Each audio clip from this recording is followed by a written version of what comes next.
For our first show of Season 3, we will be featuring stories surrounding the Nichi Bei Foundation's 2024 Films of Remembrance, to be held February 24th in San Francisco and February 25th in San Jose.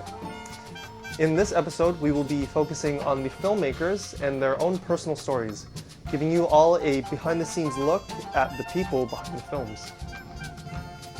For our pastry selection, we will visit two filmmakers, one who is representing the War on Citizenship program and one who will represent the Untold Stories program.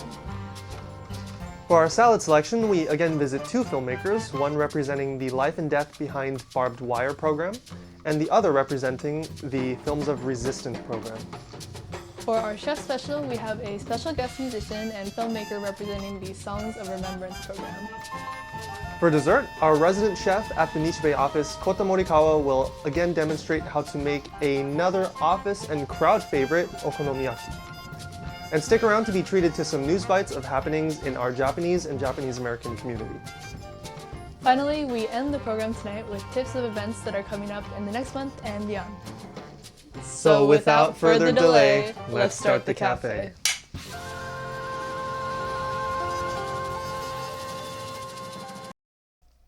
Hey everyone, welcome back to the first episode of Season 3 of the Nichi Bei Cafe. As always, another season of the show is brought to you by the Nichi Bei Foundation and Nichi Bei News through the benevolence of the Henry and Tomoya Takahashi Charitable Foundation. If you enjoy what we're doing here at the cafe, please be sure to leave a like on this video and hit that subscribe button on YouTube so you can be notified when new content hits our channel. And if you are a subscriber, leave a like and comment down below if you have any suggestions for future episodes or any questions that you might have about the segment or show that you just watched.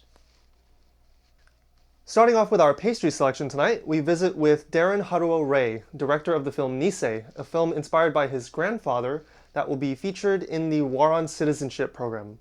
After that, we check in with Ryan Kawamoto, director of Removed by Force, the eviction of Hawaii's Japanese Americans during World War II. His film will be featured in the Untold Stories program of Films of Remembrance. Roll the pastries, please. Welcome to our segment chatting with the Filmmakers of Remembrance at this year's 2024 Nichi Bei Foundation's Films of Remembrance. We are honored to speak with Ryan Kawamoto and Darren Ray, whose films are being shown at this year's Films of Remembrance. Ryan's film, Removed by Force, the eviction of Hawaii's Japanese Americans during World War II, tells the story of 1,500 Americans of Japanese ancestry who were evicted from their homes by the U.S. government throughout the territory of Hawaii, but not incarcerated or sent to detention facilities. Ryan, a veteran of documentary producing, shares his motivation to tell this story. What got me started on the project Removed by Force is about a dozen or so years ago. I worked on another documentary. It was called The Untold Story, Internment of Japanese Americans in Hawaii during World War II, which actually played at the Films of Remembrance a few years back. And at that point, I met Bill Kaneko, who explained about these unique cases in Hawaii where there were Americans of Japanese ancestry who were not sent to camp, but they were evicted from their homes and businesses, and many of them never returned. So this was but a small chapter in a longer 1-hour film. And years later, Bill approached me and said, and this is Bill Kaneko. So years later, Bill Kaneko approached me and said, hey, I'm writing a manuscript that I've been working on for about 25 years. Would you like to make a documentary? And I said, yes, I think this is a very important story that we should tell. Because very little people know about these 1,500 people in Hawaii that were evicted during the war.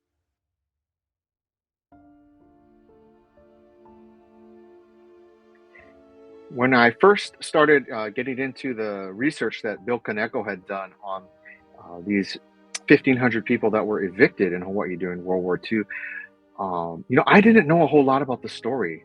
And it just shocked me to learn that it was not just one or two areas, it was 23 geographical areas across, at that time, the territory of Hawaii. So that was pretty shocking to me. And what really moved me was, just the stories of, the heartbreak and some of the tragedy that befell some of the people who were evicted, losing their homes, being displaced, and then during redress, not being eligible for redress of all things. But on the flip side, what was really inspiring was the young volunteers from the Sansei generation that stepped in and helped them win their redress cases all through the 90s, all the way to the very end of redress.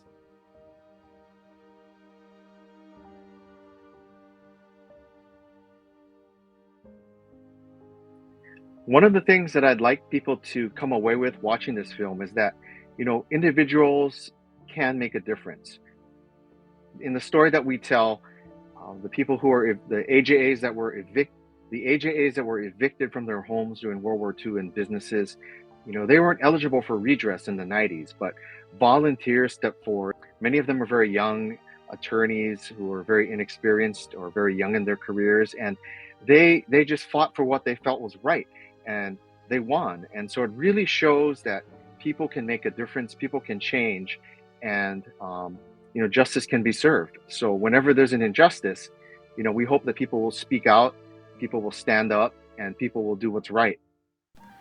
Next, we catch up with Darren Haruo Ray, writer-director of Nisei, in between filming on set.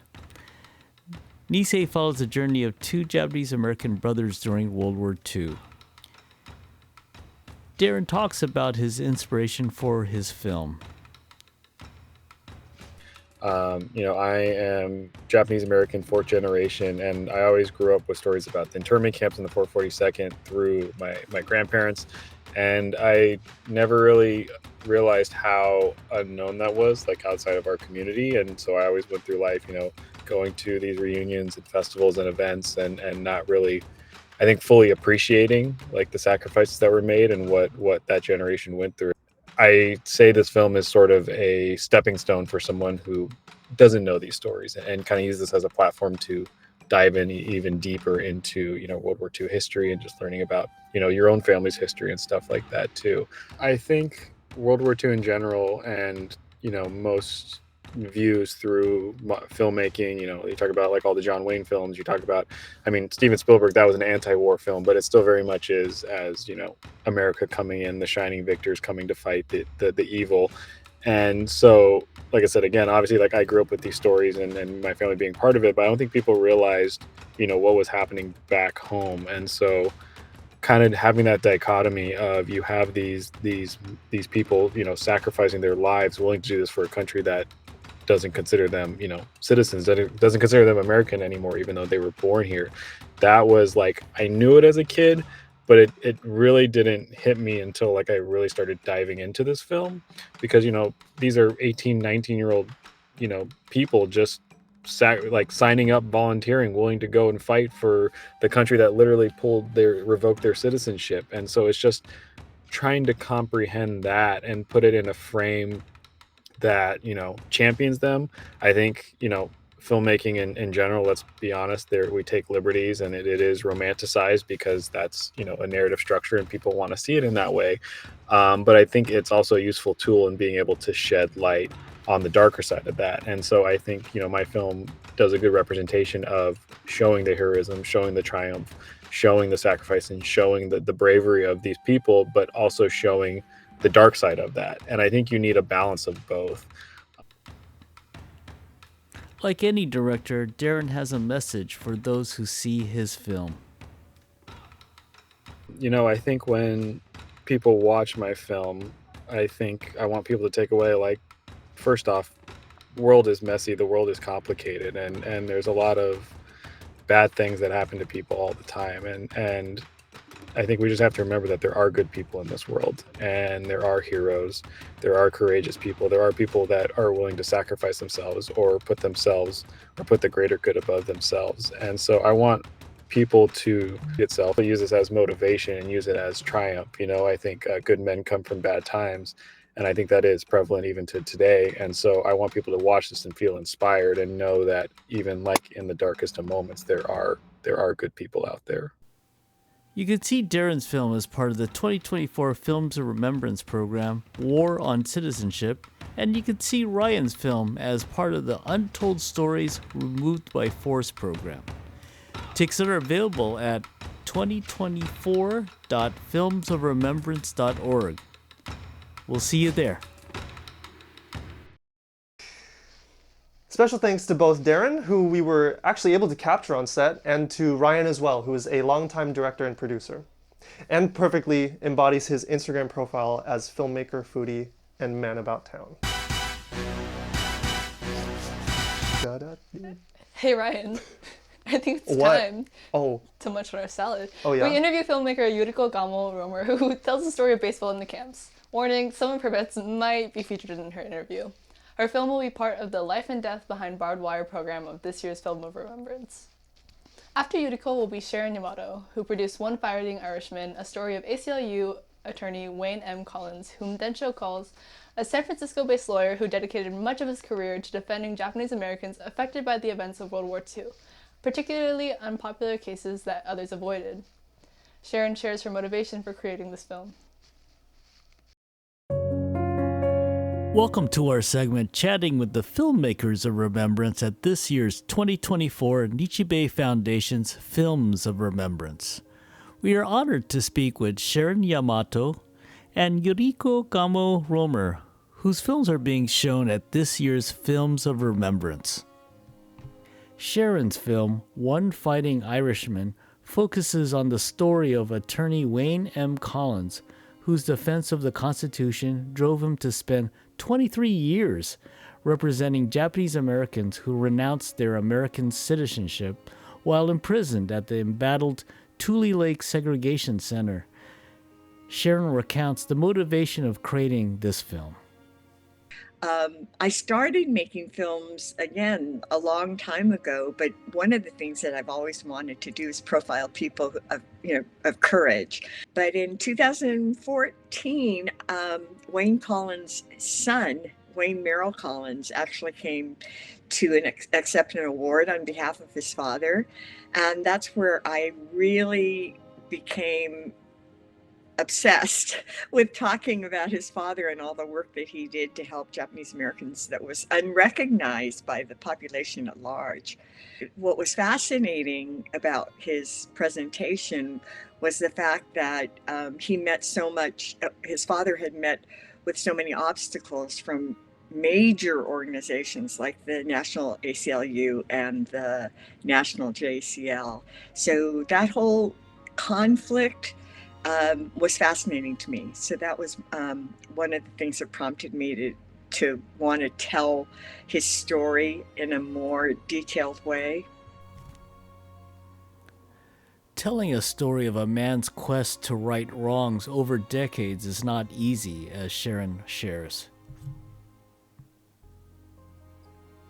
I have to say that making a film is probably one of the most difficult things that someone like me has to do. I mean, in a lot of ways I prefer writing because I have a lot more control over it, but making a film requires so many different elements and different people, and it is such a joint community effort, and it takes a long time. I mean, we could easily do a longer version of this film. Honestly, we have enough footage to do an hour version.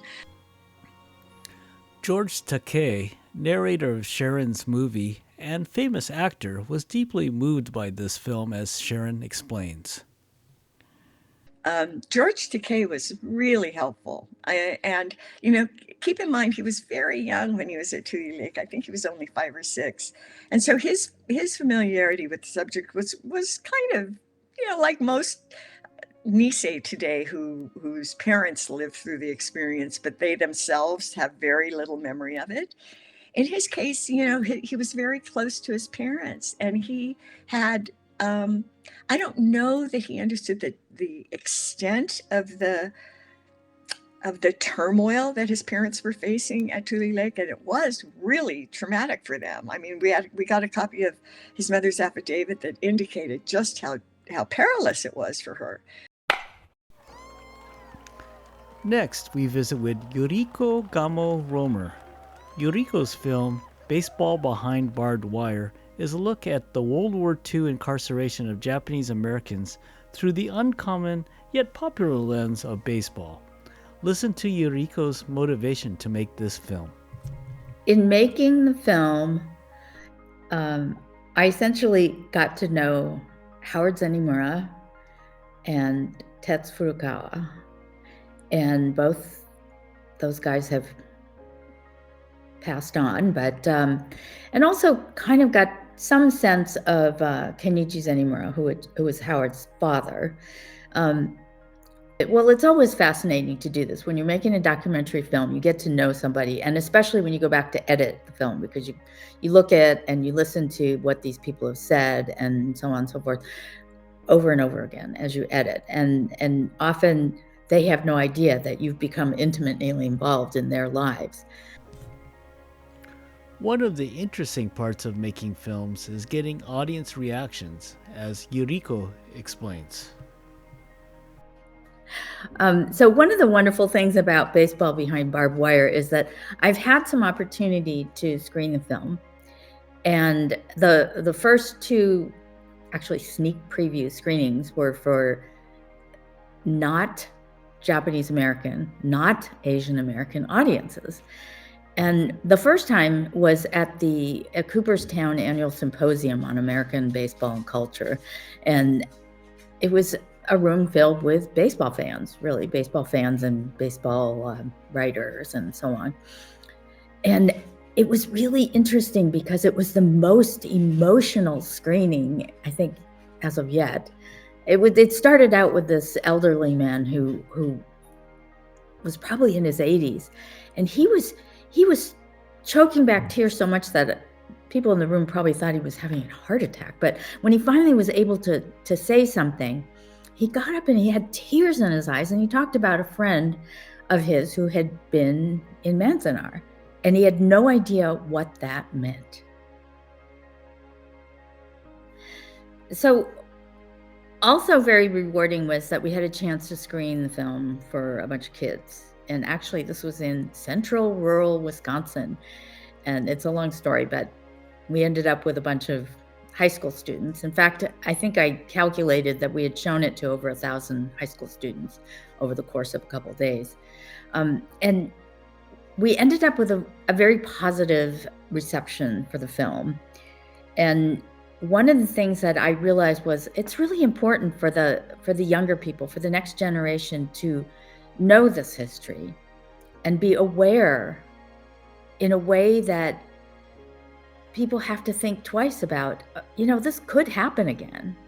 And hopefully having the awareness and having a conversation in that generation will prevent it from happening again. And that's one of the things that I think is quite important. You can see Yuriko's film as part of the 2024 Films of Remembrance program of Life and Death Behind Barbed Wire, and you can see Sharon's film as part of the Films of Resistance program. Tickets are available at 2024.filmsofremembrance.org. See you there. Thanks to Yuriko and Sharon for their candid peek into their films. We are truly grateful for their time. Shameless plug, in-person tickets are still available for Films of Remembrance, so please visit 2024filmsofremembrance.org for more information on the films and to order your tickets. Jay? That's not my name. Oh, nah? No. But okay, well, whatever it is. Do you know what time it is? Okay, well, it's time for the Chef Special. This month, our Southern California producer Akira Olivia Kumamoto sits down with Kaoru Ishibashi, aka Kishi Bashi, as he is more known as. Kishi Bashi talks about his film Omoiyari, which is consideration in Japanese, and features his musical journey to understand JA incarceration. Kishi Bashi's film is also our showcase presentation in our Songs of Remembrance program at this year's Films of Remembrance. The documentary Omoiyari, a song film by Kishi Bashi, is set to play at Nichi Bei's 13th annual Films of Remembrance. The film, starring Kaoru Ishibashi, whose stage name is Kishi Bashi, follows the journey of the renowned violinist as he seeks to make music inspired by the people imprisoned in World War II Japanese concentration camps, learns about the history of Japanese people in the US, and explores his own identity as both a person of Japanese ancestry and an American. From the inside of a former barrack at Heart Mountain concentration camp to the frozen landscape of Jerome, Arkansas, the rich, haunting sound of Ishibashi's violin resonates as he improvises movements and moments for the explorative album. Nichi Bei had the opportunity to interview Ishibashi about the making of Omoiyari. I initially got inspired to create this music because I was researching a lot about these incarceration camps, and I wanted to really feel what it was like to go through that experience as a modern person. And so I had to kind of visit them and then take inspiration from the location and also interview people and who are generous enough to give me their time. I guess physically visiting these camps, as important as it wasn't as important as actually listening to the stories and the testimonials from people and kind of putting yourself in a space where you can actually imagine what it was like to be them there. And I think that's what I took with me as I visited these sites. Sometimes they were pleasant in the middle of a beautiful summer. Other times they were cold and desolate. And I think it was a varied experience, but I'm glad I went. This film, in a way, was a way for me to express what I was learning, but also it was a journey for myself internally. So I went from being a timid observer to transforming into being way more comfortable with my own bicultural identity. And I think that transformation, along with you can kind of see in the film, but in addition to that, I think it helps. I wanted to help viewers who are in a similar situation to feel camaraderie with me and to know that they are in a country that is actually more and more inclusive of this new kind of bicultural identity. And I wanted to share that enthusiasm in the movie. I thought it was important to capture on camera. Initially, it was supposed to be a making of the album and the symphony piece, but I realized I was changing so much, and it started to look like something that would actually inspire a lot of other people, artists or not, to undergo a kind of self-discovery. And so I used it as a way to understand my own self as an exercise, but also to provide inspiration for anybody else who might be going through the same thing. I think the song that affected me the most personally was Theme for Jerome, because it's a song that up until that point, I hadn't really incorporated any Japanese style melodies into my music. I might have had Japanese words here and there, but never like in the forefront. So kind of that song to me, na, na, na, na, na, kind of shows, kind of exhibits my new enthusiasm with owning my identity in a musical way. So I think that's a particular one that I enjoy performing, and it's very relevant to me in the movie. I think the song that I particularly enjoy playing and a lot of people enjoy is called Summer of 42. And Summer of 42 has this beautiful orchestral beginning, and that's because it was written for an orchestra piece that I was originally commissioned to do before the album and during the movie. And so Summer of 42 has this epic orchestral, lush, exciting feeling of joy and excitement of new love, and that's something that I really felt I could connect with as somebody who's a modern person, of somebody back then falling in love. I think in particular when I went to Jerome, I was talking to a lot of people, and a lot of people were reminding me that they were very Japanese, and that's something that I didn't realize until then.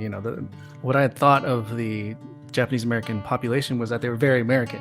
They were like Boy Scouts, and they played baseball and they spoke English, but they were actually immigrants, and many of them did not speak English. And I think to me that was a very pivotal moment for me to understand that this was the incarceration of a civilian immigrant population. And I think that's the message that we can do that ever so quickly again. I've gotten a lot of great feedback. It's like we have 100% Rotten Tomato rating. So it's something where honestly it doesn't matter like how how great people think the film is. What really touches me is that a lot of people are moved and has affected them, even people who are connected to it, to the incarceration, but also just people who are maybe minorities who are feeling the same way, and or immigrants or children of immigrants. And I think, to me, that's the greatest reward is that this is actually helping people. I think there's a lot that I hope people will get from the movie. From the movie, I want people to cultivate empathy, especially if you're not a minority person like a white person, that in a position of power, that you would have this empathy to help people who are in need. And if you are a person in need and you do feel marginalized in this country, then I want you to feel empowered to know that this country is changing and that we are continuing to build more and more empathy. And I think overall, obviously, music, arts, I want people to enjoy my music and to know that to be a human being and to be able to cultivate empathy and to have joy listening to music is something that ultimately will remind us of our own humanity, and that's, to me, is the most is what I hope people will take.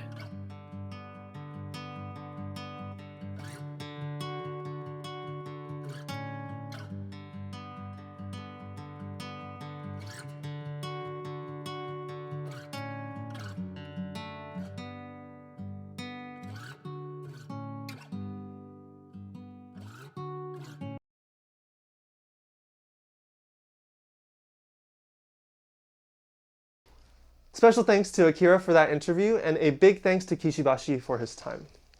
In this next segment, our office chef, Kota Morikawa, serves up an office and community favorite, Okonomiyaki, on our office electric grill. Please enjoy. Yum. And they didn't invite me for this one Delicious. either. Yeah, no. Well.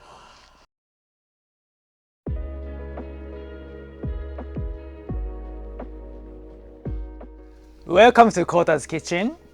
Today, I am going to make okonomiyaki, your favorite pancake or your favorite Japanese pizza. This is a Nichi Bei cooking show that we cook in an office setting like this to entertain your colleagues, your boss, and visitors by using this electric pan. Let's get started. So first, we are going to make the okonomiyaki dough. We are going to use eggs. First, I want to show you how to crack the eggs. What are you talking about? I know how to crack the eggs. Yeah, I know you can. But today I will show you some tips not to make a mess around your, kitchen or whatever you're banging your eggshell on. Punch the egg inside of whatever you're hitting on. If you hit the eggs on outside, it makes mess outside of it. If you hit the egg inside of it, it makes mess only inside. Last time, my boss was hitting the egg on the table outside like this. Oh yeah, that's horrible. That's terrible. It's gonna make mess. Somebody have to clean up. 4 eggs on this one. All right. This is a bonito flake. I'm going to microwave this to make it really dry. I will just make it like powderish flake. So I will just put it in 1 cup of water for 4 eggs. Then you have to mix well. Yeah, obviously, if you have a whisk, that's even fast. Make it faster. Yeah, we need a whisk. So I finished mixing. So this is a very convenient okonomiyaki mix that you can find in an Asian store anywhere. This is more just like a flour to you, but this has a special tastes. So I will add in. The package says 2 cups of it. Right. After putting okonomiyaki mix, the thickness of the dough should be like this. It could be more watery. It could be thicker. It's really up to you. All right, now I'm going to put cabbage and onion and of course, Kota's green onion. So I'll just mix it very well. Right, while mixing vegetable, we can start cook meat. So today, this is it's a pork kind of very thin sliced. So okonomiyaki will be round. Oh, by the way, I didn't put any oil on because this belly contains lots of fat. Yeah, probably this much. Right. So you want to cook until it became kind of see-through. Right, so if you think the amount of vegetable I put it in the dough is too much, but it's not.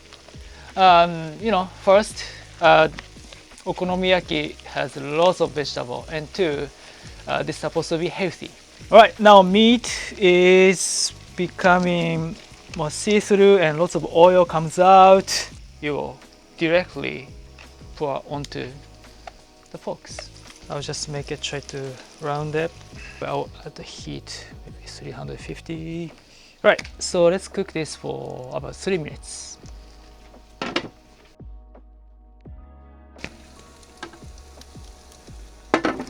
I don't know if I can do this. It's gonna be tough. I have to flip it. Do you do it? All right, it's time. X. All right, so it's been 3 minutes. I'm going to flip okonomiyaki to the other side.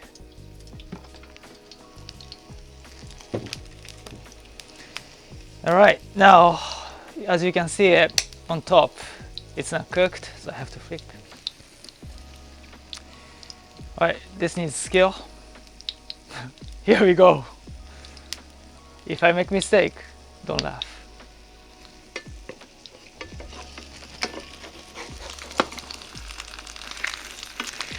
It's gonna be tough. It's gonna be really tough. Oh my gosh. Okay, you got it. Okay. Oh my gosh, this is. Oh. All right, 1, 2, 3. Oh! Happens a lot. No one's perfect. But this way, later I don't have to cut it for people, right? 10 more minutes. Right, it's been 10 minutes. Let's see how it looks like. Ooh. So it became a little bit bigger, fortunately. But it is well cooked. Okay, I will serve. Yeah, actually it comes out pretty good. On top of okonomiyaki, you will put mayonnaise, okonomiyaki sauce, of course, and dried seaweed powder. We call it aonori. And bonito on top. And this bonito on top will fly and swim, going back to the ocean and swim again. Is it swimming? Yes, they're swimming. They enjoy back in the ocean. All right, now it's all done. It looks so great. Question mark. All right, everybody ready? せーの。いただきます。Alright, so since I made a little mess, so I'm going to redeem myself to create another one. But by the way, if you like this Kota's Kitchen cooking show, please subscribe. Please click the button here. Also in the information section, there's my previous cooking show, like Oyakodon, etc. So please enjoy. Thank you.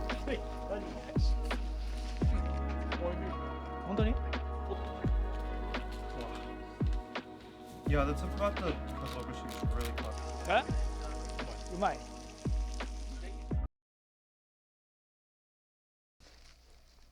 Many thanks to Kota for that delicious office treat. It's always amazing to see what he can do on our office electric skillet while everyone's still working. In these dreary days, it's nice to have something like that in the office, if you get invited.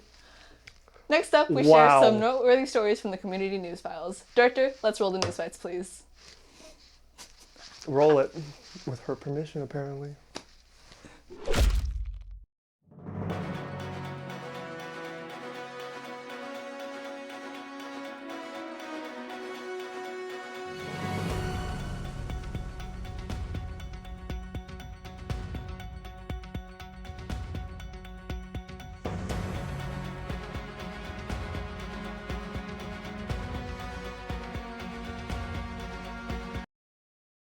Food security became top of mind for San Francisco's Japantown and Fillmore neighborhoods when Safeway announced its intent to sell and close their 1335 Webster Street location to Align Real Estate on January 4th. The announcement angered and worried many local residents who had less than 60 days to plan for an alternative, but the community was granted a reprieve after Mayor London Breed announced that she had negotiated a 9-month extension with the company to ensure they will remain open for the end of the year. The future of the site, however, remains up in the air. So I hope that people will come to their senses and see that when black people thrive, the whole society thrives. Denny Mineta, Stuart Mineta, and David Mineta were all on hand to unveil the 6-foot bronze statue honoring the late former Secretary of Transportation, San Jose Mayor and longtime Congressman Norman Y. Mineta on January 25th. His widow and sons were among several hundred attendees, which included politicians, family, friends, and community members, inside the San Jose Mineta International Airport, which is named after the late Mineta. The statue was made possible by Quest Valley Charities, a local Silicon Valley nonprofit. Speaking of the former congressman, the Japanese American National Museum in Los Angeles has named its historic plaza after the first Asian American appointed to a presidential cabinet, reports Kyoto News. The museum in Little Tokyo named the plaza Norman Y. Mineta Democracy Plaza and held a ceremony on January 26th attended by his relatives, government officials, and others. Located in front of the museum, the plaza was once a site on which Americans of Japanese ancestry were forcibly removed from the area and incarcerated in camps for the duration of World War II. In the early morning of January 18th, someone stole several valuable bonsai trees from the bonsai garden in Lake Merritt in Oakland, California. The burglar stole a mugol pine, a Korean hornbeam, hinoki cypress, a contorted cherry, a black pine, a pomegranate, a hawthorn, and a flowering apricot, said George Haas, the garden's marketing manager. While other news outlets have reported the stolen bonsai are valued at $20,000, Haas told the Nichi Bei News that the trees are irreplaceable. An open house to discuss the evolving design of San Francisco Japantown's Osaka Way was held February 6th as the community continues to discuss the impending renovation. Ruth Asawa's public art remains central to the Japantown Osaka Way upgrades project, as the city pledged to get the late artist's origami fountains running again.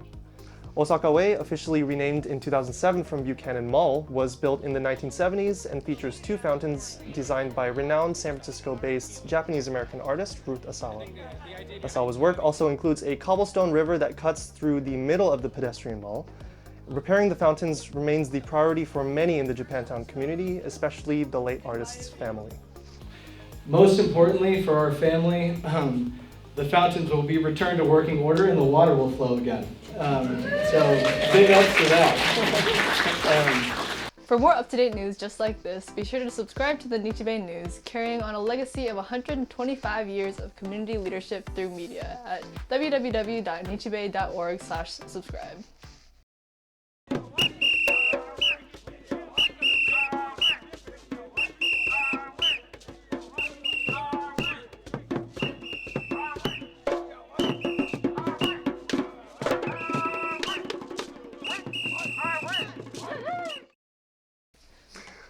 A lot of things are happening in the community this spring. Next up, we will present a calendar of upcoming events. But first, we would of course like to thank everyone for continuing to support our YouTube channel and hope you enjoy our future content featuring our Japanese and Japanese American community. So please continue to support us by telling your friends, family, and loved ones to subscribe to our YouTube channel so that they don't miss a single episode of our program, as well as video segments from the show and other special videos in between. So that said, it's time for tonight's tips, which will include our community calendar.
And please save the date for our 13th annual Films of Remembrance, a showcase of films commemorating the forced removal and incarceration of the Japanese American community during World War II. This year we will present 12 films on Saturday, February 24th at the AMC Kabuki 8 at San Francisco's Japantown and Sunday, February 25th at the San Jose Buddhist Church Betsuin in San Jose's Japantown. There will be a virtual streaming option as well. So stream it, please. Well, everyone, thanks for joining us for our first episode of Season 3 featuring Nichi Bei's very own Films of Remembrance event at the end of this February. Again, more details for this event can be found at 2024.filmsofremembrance.org. At this point, we want to say a big thanks to the Henry and Tomoya Takahashi Charitable Foundation for their continued support of the cafe. We greatly appreciate our collaboration with you in finding new ways to engage our Nikkei community. In this episode, we gave you an in-depth look at the directors behind a few of the many films we are honored to feature this year. So please be sure to purchase your tickets soon, as we do have limited seating available. We hope that you enjoyed what we, and of course all of our featured chefs, cooked up for the cafe menu today. Thanks again for joining us at the Nichi Bei Cafe.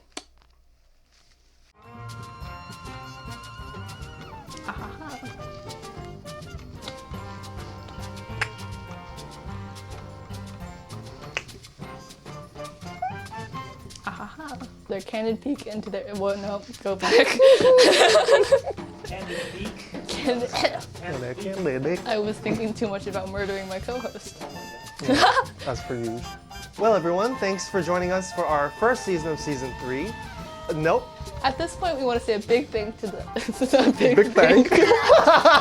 Not multiple thanks, just one big thank. Give me one thank for the Henry and Tomoya Takahashi Charitable Foundation. One thank. Charitable Foundation. I can't make it through it anymore.